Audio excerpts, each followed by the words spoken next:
Studio Bleacher Report Welcome video. to a special Cavs Insider here on cleveland.com. I'm your host, Chris Fedor. Joining me in studio, Dan Labbe. Yep. Dan, we've got a lot to get This into. is, Chris, back when we first did NFL draft coverage together, you called the NFL draft like your Christmas day. I think that's been replaced. This is your Christmas right here, finally. Think about 6 months ago, the Cavs are running out a lineup consisting of Alonzo G., C.J. Miles, who I nicknamed Clanks Jumpers, Matthew Dellavedova, Tristan Thompson, who couldn't figure out if he was left-handed or right-handed. Now their starting five might be Kyrie Irving, Dion Waiters, LeBron James, the best player in the world, and Kevin Love, the best power forward in the world. And that's what we're going to talk about on this special edition of Cavs Insider. Kevin Love looks like he's coming to the Cleveland Cavaliers. We'll talk to Bill Livingston from the Plain Dealer, Dennis Manoloff from the Plain Dealer, and you as well. We want your thoughts on this big blockbuster deal that looks like it's going to go down as soon as that calendar flips to August 23rd, 24th, 25th. It looks like it's inevitable. 216-772-1373. We want you to chime in on this. Also, if you want to leave comments at the comment section at the bottom of the post, you can do that as well. But right now, let's go to D-Man. D-Man, how about this potential blockbuster going down? It looks like it's happening, bud. Well, it's fantastic. We've been thinking that it would happen all along, Chris. But listen, the first thing I think of is I cannot believe the super team that Matthew Dellavedova has built in Cleveland. It's just an incredible team. Absolutely a great day for the Cavaliers, assuming, again, that everything goes down with Love. You figured it was going to happen when the 30-day moratorium began and there were no other rumors floating around. So to me, that meant that it was only the Cavaliers, that they were the number one suitor and they had the best offer. And that offer had to include Wiggins. I mean, if you were the Timberwolves, there's no way you accept anything less. So it doesn't surprise me at all that Wiggins is involved. And assuming it's true, it's another glorious day for the Cavaliers this summer. D-Man, what does it say about David Griffin? That, you look at Golden State and this whole process, the reports where they weren't willing to give up Klay Thompson for this guy. Thanks, Golden State. Yeah, Appreciate exactly. it. David Griffin said, I want this guy, so I'm going to give up the piece that I need to give up, even if it is the first draft pick I've made, the number one pick in the draft, a guy who would be crazy fun to watch play next to LeBron James. David Griffin was willing to do that. What does it say about him? Well, it says a lot about him, obviously, and let's not forget Chris Grant, okay? Obviously Chris Grant is a tough ending for him in Cleveland, but this was a guy who left the Cavaliers in a pretty good spot, all right, regarding assets, regarding cap. So he helped pave the way for this, and then, of course, Griffin, as you say, signing off on it, making sure that he included Wiggins in the deal. But in all honesty, I'm not trying to take away from David Griffin, but there's no question that this was floated by LeBron James. I mean, Griffin comes to James and says, okay, we have a chance to get Love, but we have to give up Wiggins. Are you okay with that? And as long as LeBron says yes, then the trade is made. If LeBron says no, the trade's not made. So James definitely has something to do with it. And that's another thing I think of, Dan and Chris, is, to me, LeBron James is the most powerful de facto owner in sports. He's built a super team virtually overnight. And I mean, because you think everything has LeBron's fingerprints on it. And it's just incredible how he's taken this franchise from no playoffs and the lineup that you were talking about, Chris, to an NBA Finals contender in one summer. And no rebuild, okay? Yeah. So it's just an amazing thing. And again, no guarantees. There's absolutely nothing guaranteed here. I got some critics on Twitter saying, oh, well, Dennis, you're acting like the Cavs have won something. No, I'm just saying they put themselves in a fabulous position to potentially win something, and LeBron is the reason. Yeah, I mean, D-Man, the funny thing is, so many people in Cleveland, it was just a couple of years ago, hated super teams. We're against the idea of super teams. I was one of them. You were one of them, exactly. Now we love it. We got a phone call. Oh, we got a phone call, Got a D-Man. phone call. Let's see. Welcome aboard, caller. Yeah. Hi. What's going on? What are your thoughts on this potential blockbuster? Hang tight there, D-Man. You got one. You covered it, and you. For Cleveland and right now, because we have to win. You know, it's been a long time since the championship, and I think this is just going to be great for the city. Yeah, I'm right there with you. Appreciate the call. Thanks for chiming in. 216-772-1373. D-Man, how about what that caller just said? Championship or bust to you when it comes to this now? Sure. Championship has to be the expectation right away, but I'm honestly not going to say that they're a disappointment if they don't win the first year, okay? Mm-hmm. I expect them to be competing for an NBA championship the first year, now that Love is on board. I didn't feel that way before Love was locked up, again, reportedly.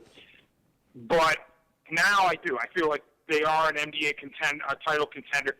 If they lose it the first season, though, or they don't win it, I don't feel like, the world has come to an end and it was a major disappointment. I feel like this is the beginning of something special. Doesn't mean I want to see them, fall short.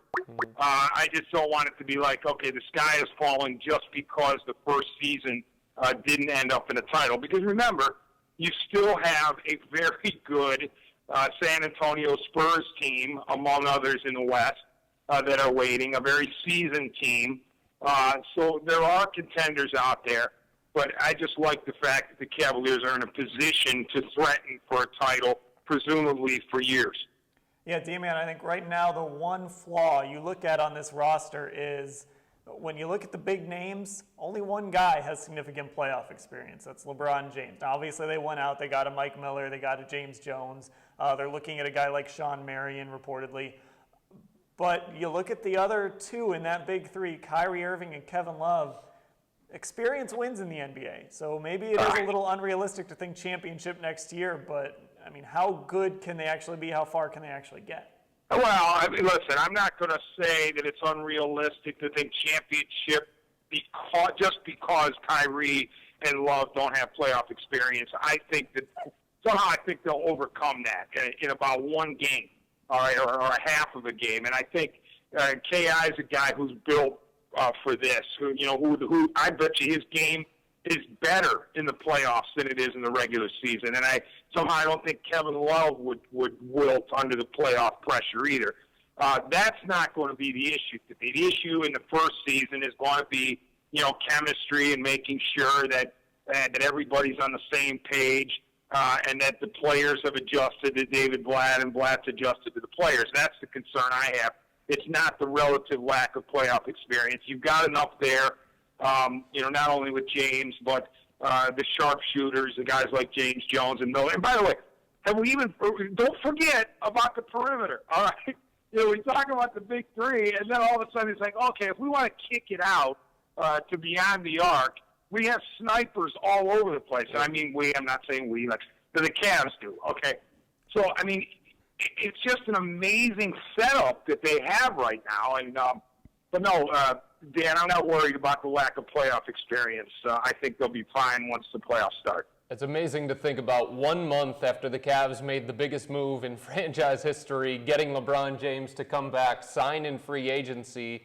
They're about to make this enormous blockbuster trade for a guy in Kevin Love who normally does not hit the trade market. Guys like him who are 25 years old, multiple-time All-Stars, best players at their position, these kinds of opportunities simply don't happen. And the Cavs, the two top prizes this offseason, LeBron James and Kevin Love, D-Man, they're going to get them both. So my question is, we've kind of danced it around a little bit here, D-Man, but are the Cavs the favorites to win it all this year?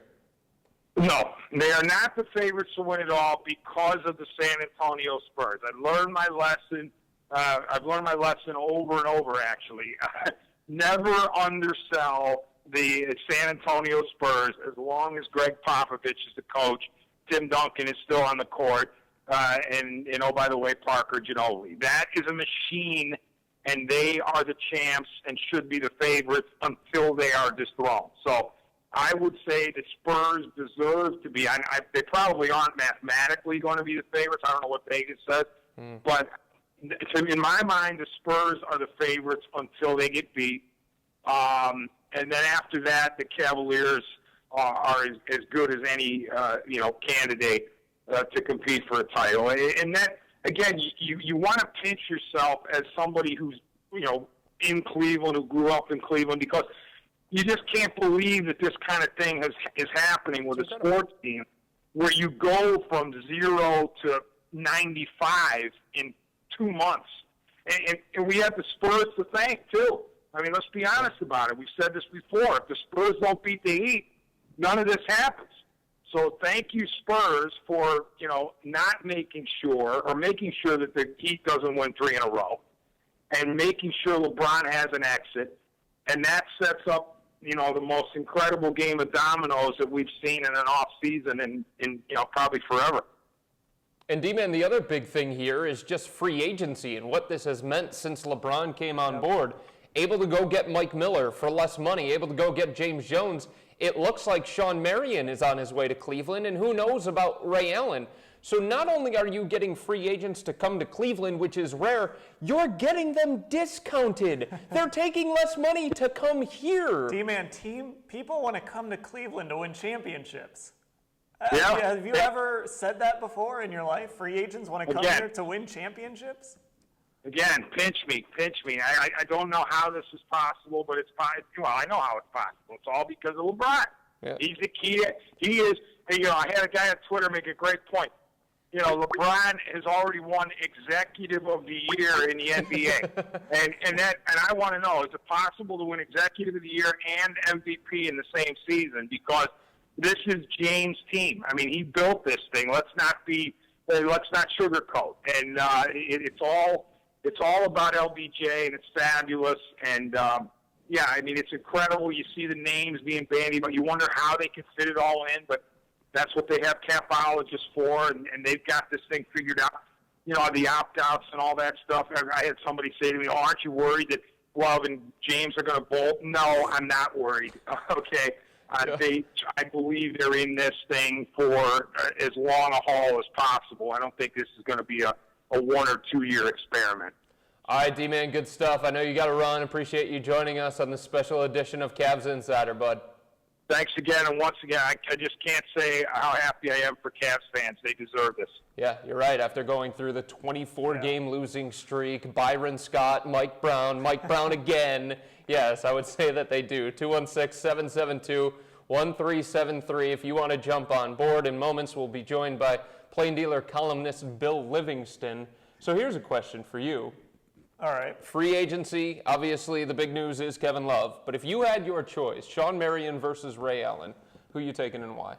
Oh, boy, that is a good question. I like Ray Allen. Yeah. I like the shooting. I'm a sucker for shooters. Plus, I wanted Ray Allen back in 2006. So this just kind of makes up for not getting him back then. Chris, I do want to go back to another point, though.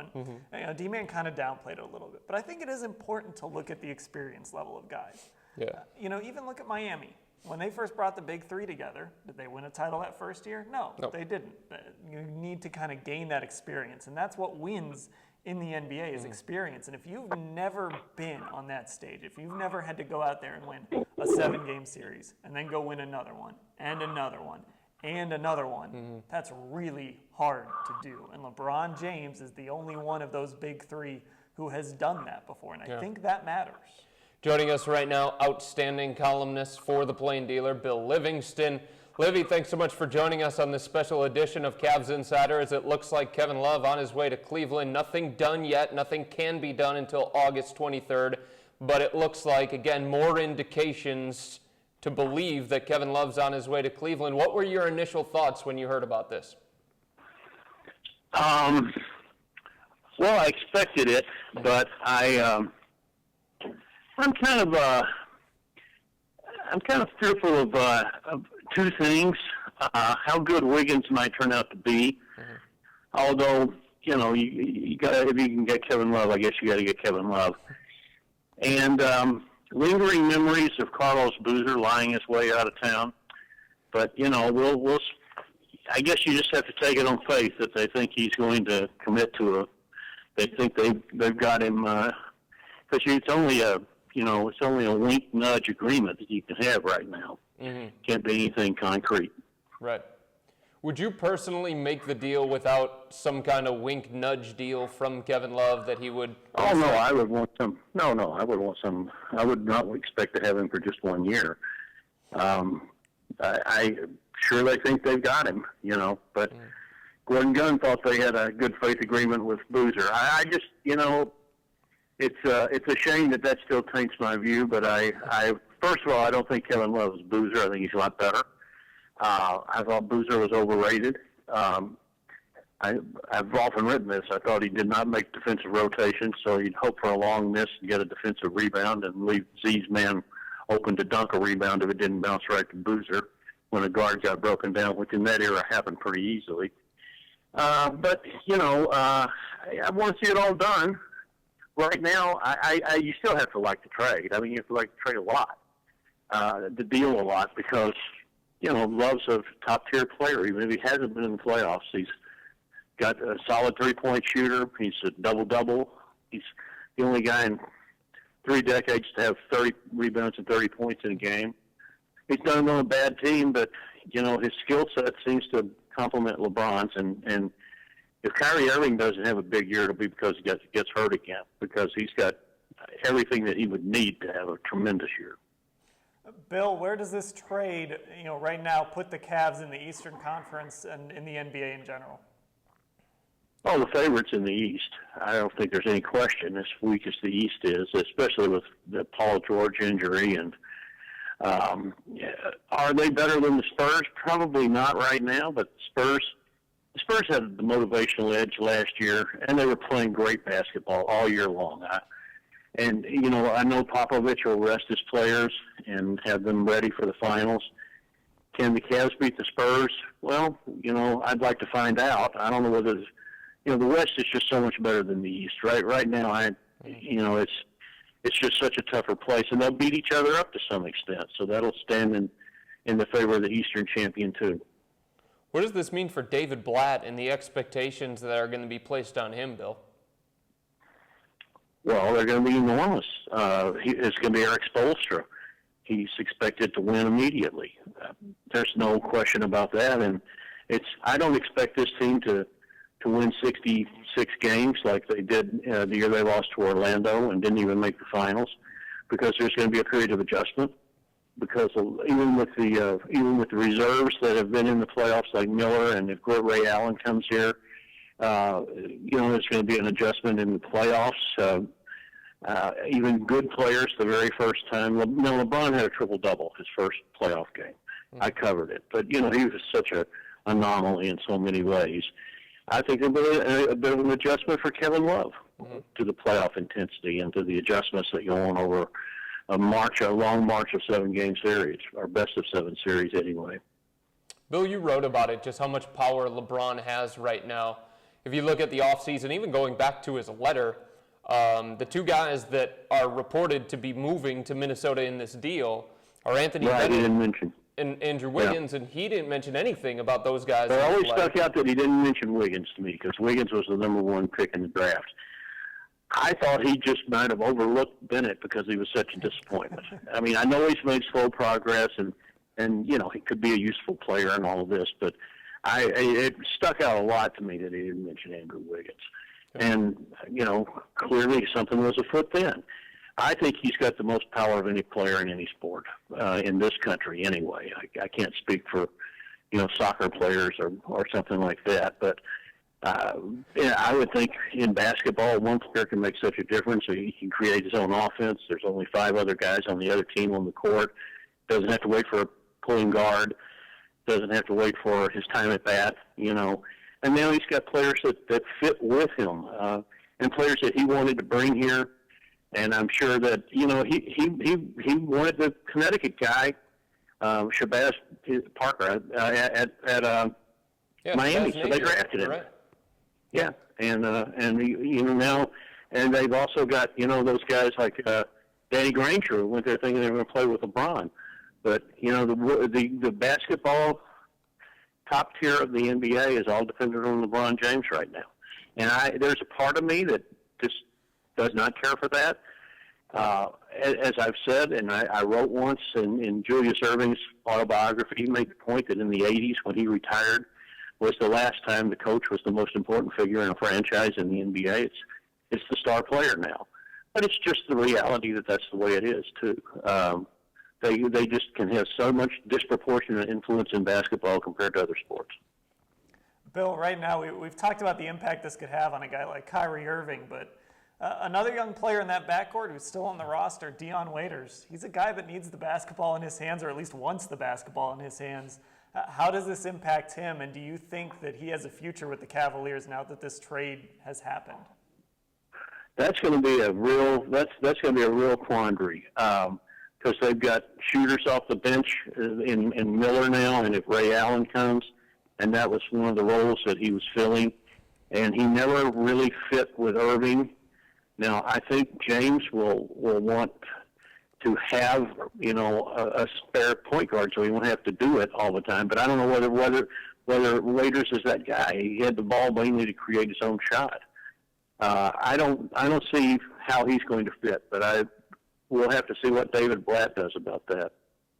Bill, what do you make of the whole rule in the NBA that you're not allowed to trade rookies that sign their contracts for 30 days? I mean, you've got Andrew Wiggins here that's just kind of floating out there. He's taking pictures with a Cavs jersey on.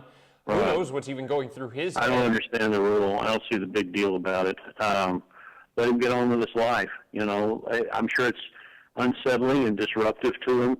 I think he'll be a good player in the league.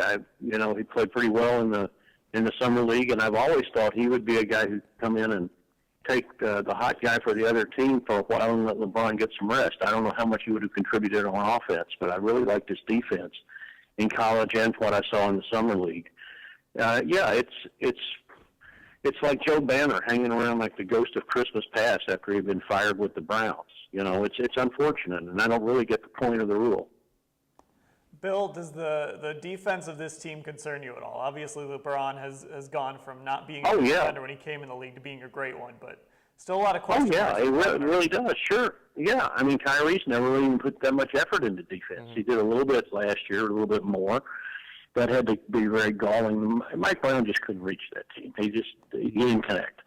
Love's nuts. They need a rim protector. They need somebody to come in that can. And I guess it's not going to be Greg Oden, huh? But nope. Anyway, nope. It's going to be a problem, and that might be why I don't think they're going to win the championship if you get right down to it. Unless guys make, I think I had said it even when he wasn't here, and it hasn't come back, and you had to make amends with him for critical columns over the years. But I thought he should have been Defensive Player of the Year. I'm talking about LeBron. I mean, he's. I don't know a coach who had been with Jordan in Chicago, assistant coach, told me once that Jordan could shut anybody in the world down for 3 minutes. I never saw anything like it. Well, I don't know whether LeBron can do that, but he can guard any position on the court in a pinch. He can even guard a center. He was all over Tony Parker on the last shot when it went to overtime. That miraculous comeback they made in the sixth game on Ray Allen's shot 2 years ago in the finals. He's a marvelous defensive player. And I don't know if you could say that about anybody else on the team right now, but they're going to have to get better. Now, you mentioned they have to get better. A lot of people still feel like the road to a title goes through San Antonio because they're the champions. Is there something that they can do this offseason to get that missing piece, or is it just a case, Bill, where they're not going to find that answer this year and they're going to have to go through the growing pains of a new team coming together? Well, I think it's the latter. San Antonio has been together a long time. The core of that team's been together since the start of this century. Ginobili and Parker and Tim Duncan, they've been together and they know each other, and they draft guys to fit into the system.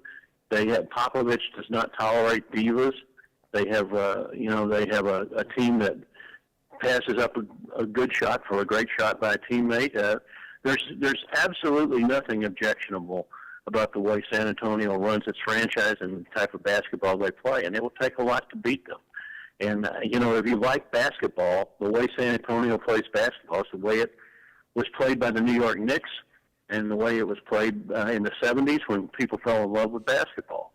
And now it's even better with a three-point shot to open the floor up.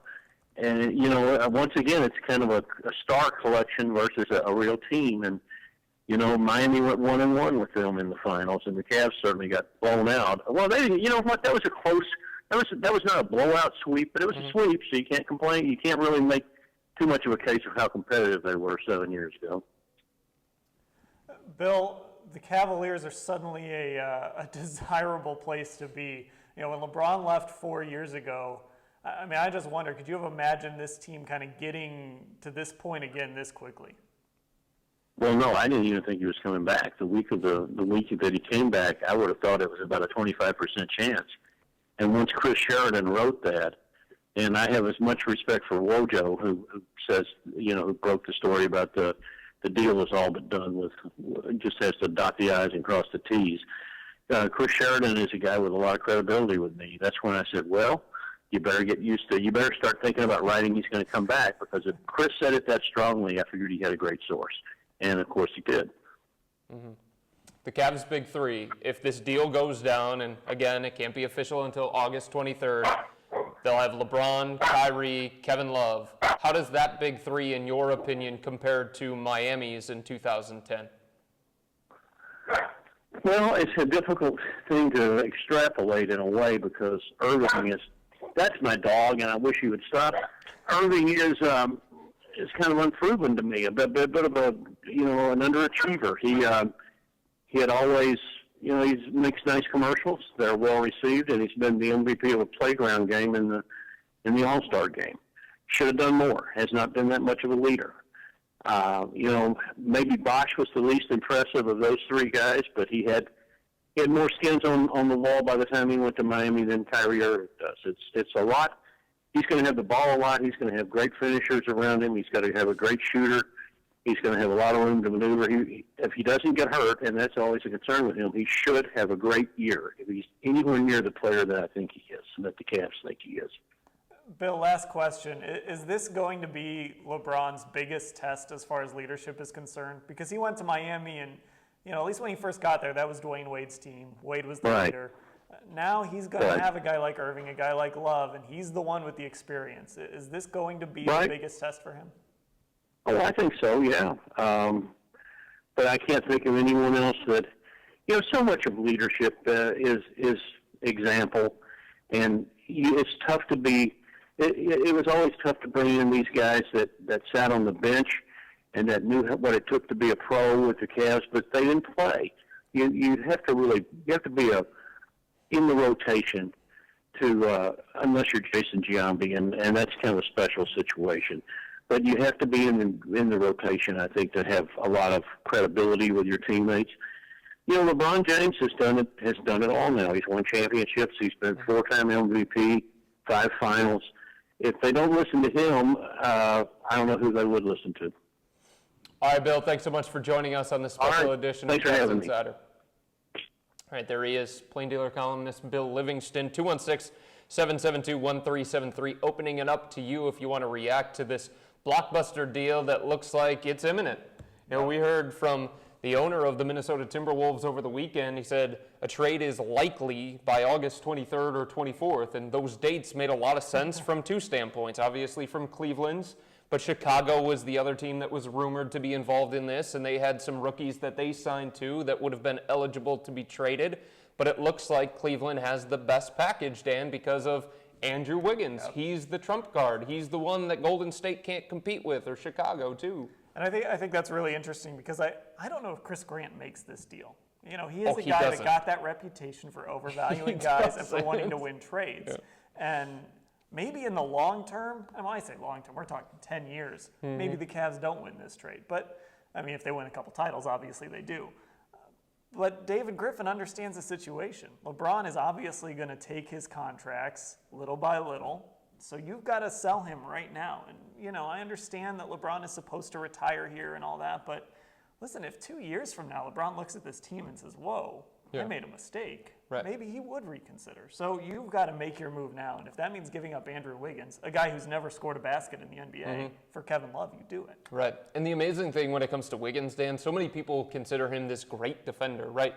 He's athletic, he's long, he's fast. He could turn into a great defender. He wasn't even on the all Big 12 defensive team, so I don't know why people think that all of a sudden he's going to go into the NBA and he's going to start playing against some of these wings like Kevin Durant, Kawhi Leonard, DeMar DeRozan, and he's just going to lock these dudes up. It's not going to happen. And here's the other thing. In college, you can be a great defender just because you're a great athlete. In the NBA, it's a whole different animal. And did you want Andrew Wiggins to come here and just focus on becoming an elite defender? No, you wanted him to be a complete player. Right. But I think it's a little foolish to say just because he's athletic, just because he's long, just because he can jump, he's going to be a great defender. I think LeBron James had all those qualities when he came out of high school. Look how long it took him to become an elite defender in the NBA. Further downstream in the comment section, Dan, Cleveland will have the record wins for an NBA team this season. Fact or fiction? I'm going to say fiction. You're talking 73 wins with guys who have never played together.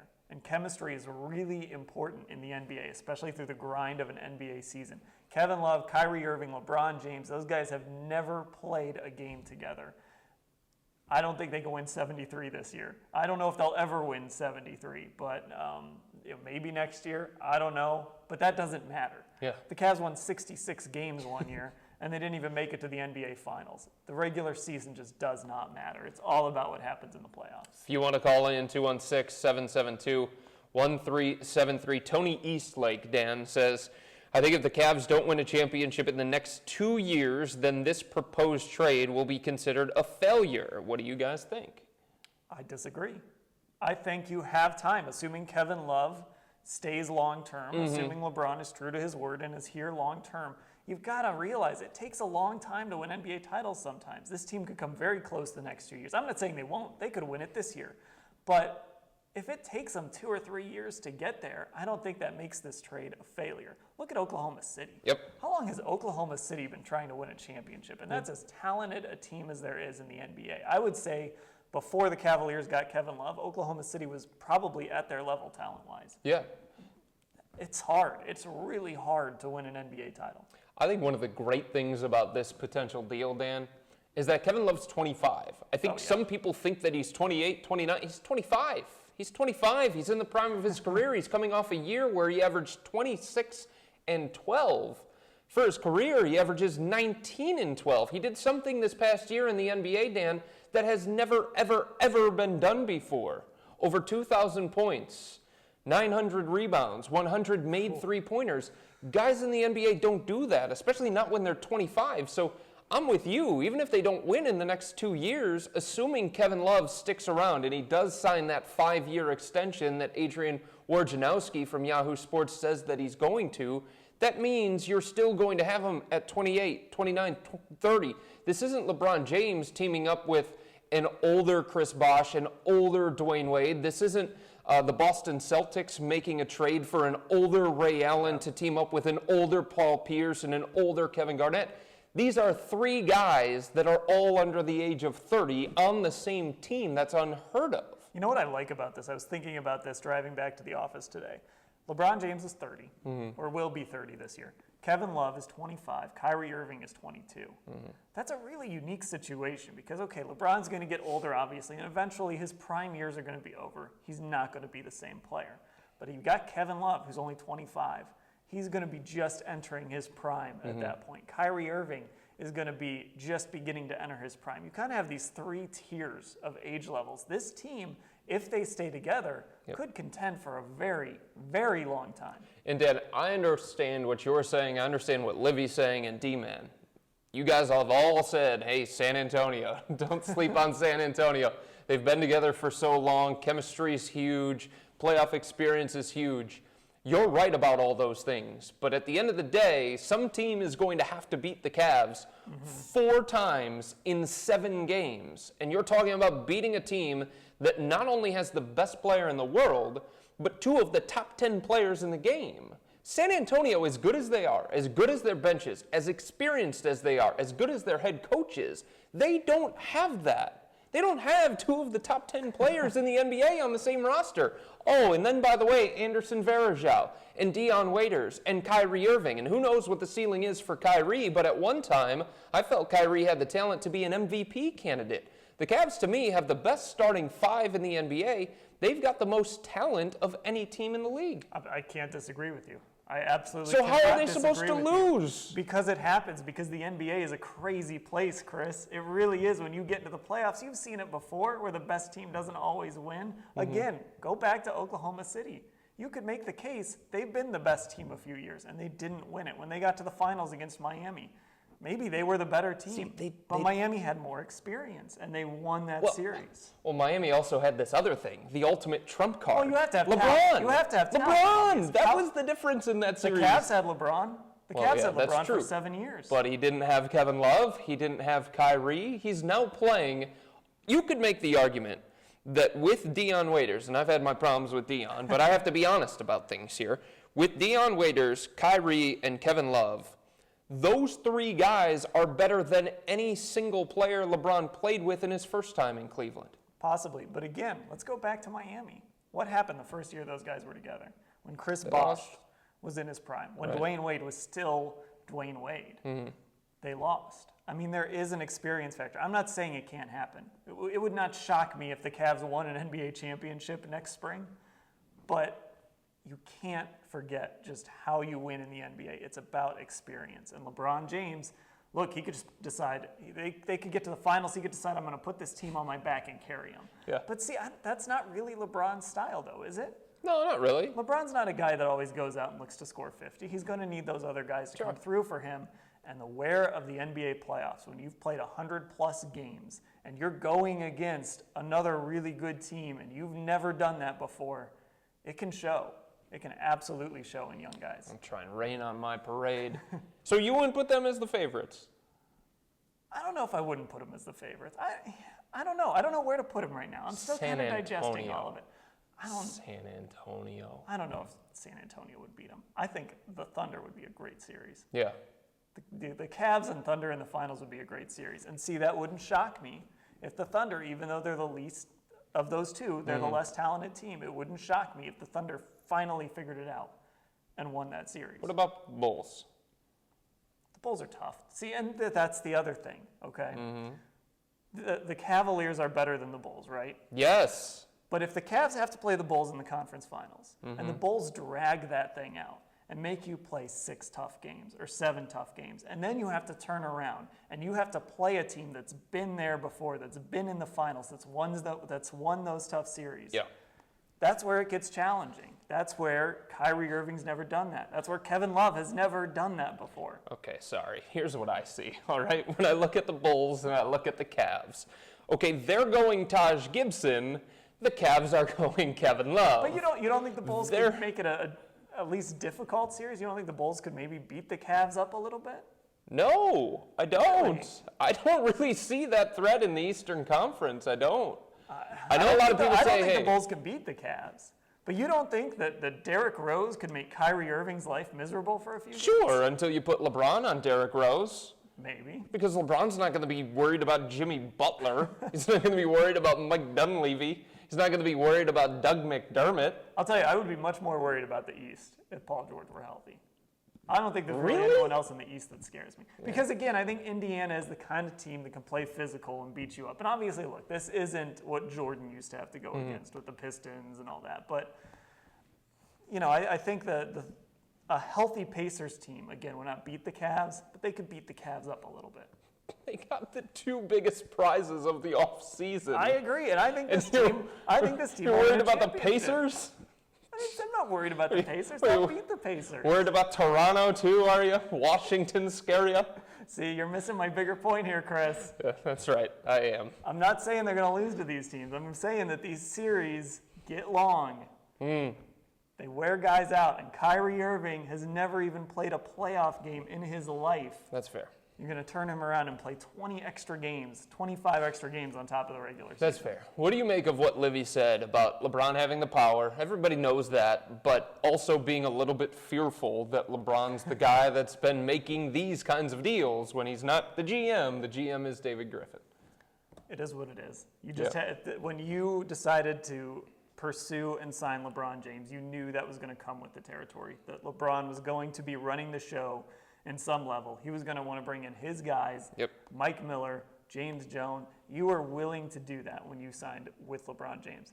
Does it worry you at all? No, not at all. No. Same thing. Not when what he's come up with so far this offseason. I'll take LeBron James and anyone else he wants to drag with him. Yeah, I mean, he's come up with Mike Miller. I like that. Dude is a lethal outside shooter. He's come up with James Jones, a veteran guy, somebody who can space the floor, knock down shots. He's come up with Kevin Love.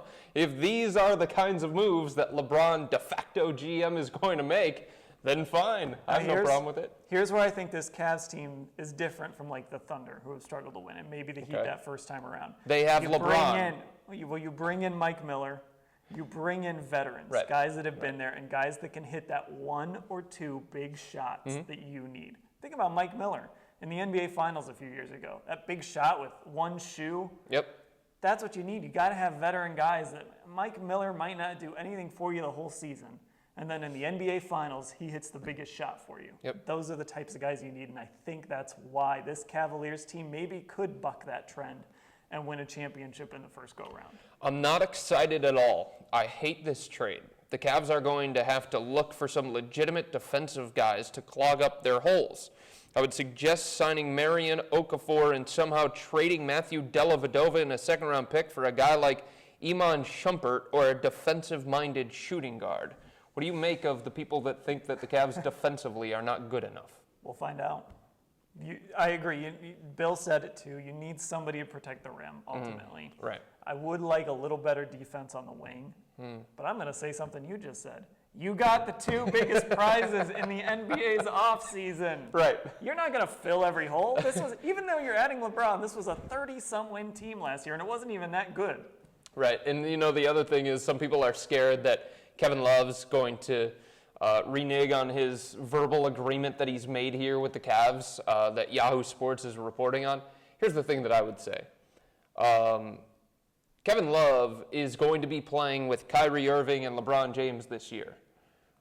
So when he hits free agency, he has the choice, okay, go back to that, the Eastern Conference power with the best player in the NBA and one of the best young point guards in the NBA, or go where? Los Angeles? What, he's going to go to the Lakers because he loves California? Is he going to go to Portland? No. Maybe he's got a time machine. Phoenix? And he can go find Kobe Bryant from like 2000. Is that it? Is he going to go to Phoenix? Maybe we don't know about that. He's going to go to Phoenix because he's really interested in playing with Goran Dragic and Eric Bledsoe and the Morris twins. That's the thing that people have to understand. There's going to be no option better for Kevin Love than returning to the Cleveland Cavaliers. When LeBron left in 2010, there was a better option for him. When Dwight Howard left the Los Angeles Lakers to go to Houston, he left because it was a better option. There's nobody that's going to offer a better option for Kevin Love than the Cavs. Yeah, he can get paid and he can win big. Yeah. And he can play with LeBron James. Right. And to this point, I'm not excited at all. I don't understand that sentiment. Maybe you love Andrew Wiggins, and maybe you think Andrew Wiggins is going to be Scottie Pippen or whatever, and that's great. And I'm disappointed we're not going to get to see Andrew Wiggins in a Cavs uniform, but how can you not be excited that this team went out and got one of the best players in the NBA? They went out and they pulled off the trade for one of the best players in the NBA. They already have the best player in the NBA, and they have another young guy who's got the potential to be one of the best players in the NBA. Yep, I'm right there with you. You got to give up something. Yeah, and who did Miami, by the way, have as their center, their shot-blocking center? Joel Anthony? They had Joel Anthony, and they had Birdman Anderson. Yeah, you can find that. And Anderson Varejao, even though he's not a rim protector, is a good defensive center. Mm-hmm. So, we'll see what happens there. It would be great to have a rim protector. Sure. It would be great. I like that idea of having a stud defender at guard, but you're not going to have a perfect team. You don't need one. You have LeBron, Kevin Love, and Kyrie. Right, and when you look back at San Antonio, everybody likes to look at San Antonio because they're the most recent team to win the title. However, it was Miami who won 2 times in the last 4 years. People fail to remember that. But if you're looking at San Antonio, did they win because of defense? No. I thought they won because good offensive team. Yeah, I thought they won because they could score 115 to 120 a night. This isn't football. I don't think defense wins championships. I mean, In the NBA, there's no such thing as playing great defense for 48 minutes. That just doesn't exist. You have the best athletes in the world. You can't defend them. What it is can you buckle down defensively for 3 minutes at a time? Yeah, can you 5 defend minutes enough? at a time? Can you defend enough to go on a 10-2 run? Right. And then kind of, you go back and forth a little bit, and then you defend enough again to go on a 12-4 run. Yeah. That's what the NBA is. You cannot defend for 48 minutes and shut teams down for 48 minutes in the NBA. By the way, the Charlotte Hornets were a top 5 NBA defense. Just throwing that out there. Thanks to Dennis Manoloff. Thanks to Bill Livingston, columnist from The Plain Dealer. Thanks to all of you for your participation.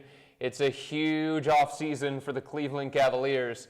David Griffin. He has said, monumental off-season, like a visionary. It has been. He was not kidding when he was saying we're going into acquisition mode. He was not kidding. Right, no more of this asset accumulation mode or whatever. It's been a monumental off-season, so we'll see what happens when this deal finally goes down. But for the latest on Kevin Love, the latest on the Cavs, keep it locked, cleveland.com/Cavs. Thanks for joining us today on Cavs Insider.